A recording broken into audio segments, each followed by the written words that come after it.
Well, it's a great opportunity for me to congratulate Atlantic City Country Club and all the people who were good friends of Leo Fraser. He was one of the great guys that I worked with and knew, and I can only compliment all of you at Atlantic City Country Club and Leo Fraser for what a great job he did and you've done with the Leo Fraser Library in the club at Atlantic City.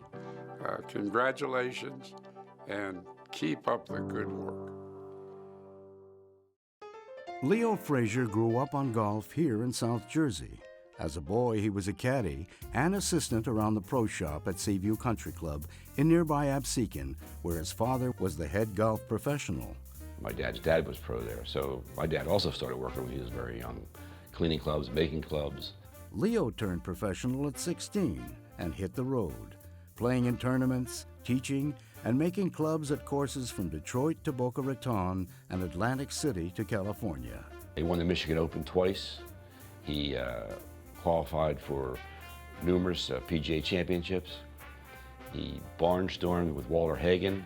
That's really the way the touring pros made their money in those days. They either played in state championships or they did exhibitions around the country. In 1938, while working at Rolling Road Country Club in Baltimore, he met Doris Hinton. They were married in 1942, shortly before Leo went to Europe with the Army. The war years had Leo serving in a combat infantry unit in France, Germany, Sicily, and North Africa. He was awarded the Bronze Star and 5 battle stars. In 1945, upon returning home, Leo quickly set to work to resume and grow the golf career he had left behind. His first step was to buy the Atlantic City Country Club. The local hotel owners who owned this club, and his brother Sonny was the president of the club, they asked my dad if he would be the manager. He said, no, I don't want to work for anybody anymore, I want to buy the place. The club had been purchased by Leo's younger brother Sonny and some associates in 1943. They were looking to sell it due to their launching of the Atlantic City Racing Association. He borrowed $2,000 from 50 people. And the reason he could do that in those days because he was a war hero and things were a lot different then. It was pretty much a rundown, old, beat-up place because it had been used as a barracks during the war. But he bought it for about $150,000, paid all those notes back, and that's how he bought it. Leo started renovating immediately. An extensive plan for upgrades was put into effect to freshen up the club. An addition was made to the clubhouse, and the course was meticulously revitalized. He hired Wilfred Reed, an old family friend, to the post of club pro.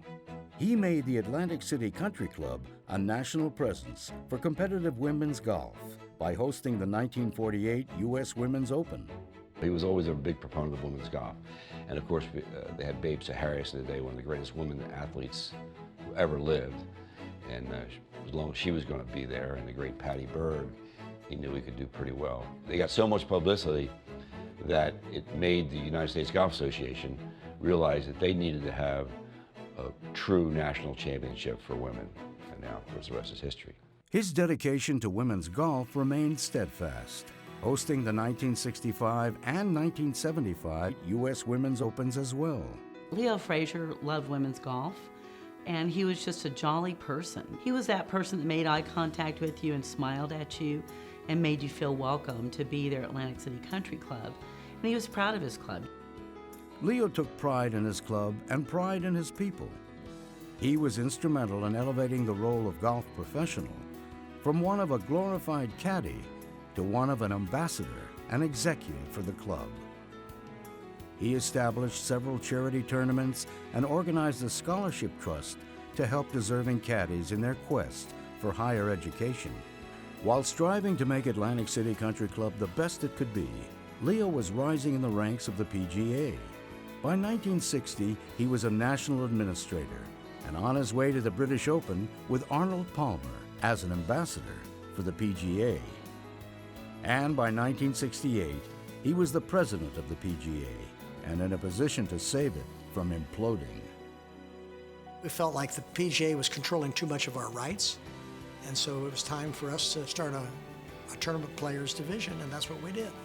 Leo Fraser contributed greatly to my efforts and Jack Nicklaus's efforts to make not only the PGA, but the tour what it is today.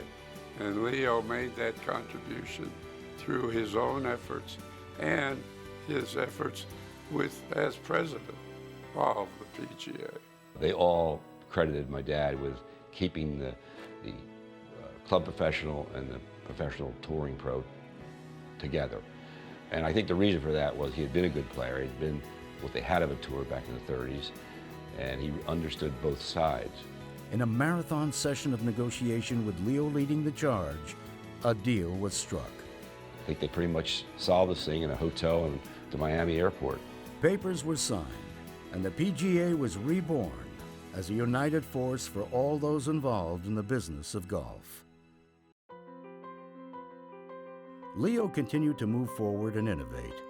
In 1980, he created the first senior tour event that was started to raise money for juvenile diabetes. My dad went to Dean Beeman, who was head of the tour, and said, let's try this. And Dean Beeman said, well, if you can get a sponsor, we'll do it.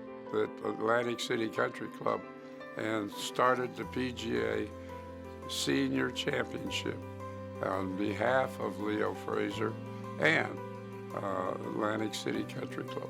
As you know, the rest is history. It's a tremendous tour now and does very well. From club professionals to those on tour, lasting changes were made. Changes that continue to see the PGA thrive. Changes that Leo Fraser made. Even though the Fraser family sold the club in 1998, Leo's accomplishments and contributions to the game are preserved and proudly heralded throughout the club today. He would be very proud, especially what the Ottinger family is doing today, to really recognize in the history, not just our family, but the entire history. Leo is perhaps best remembered by friend Betsy Rawls as the perfect representative of the game. He has given more to this game than he has gotten from it. He exemplified the spirit of the game of golf.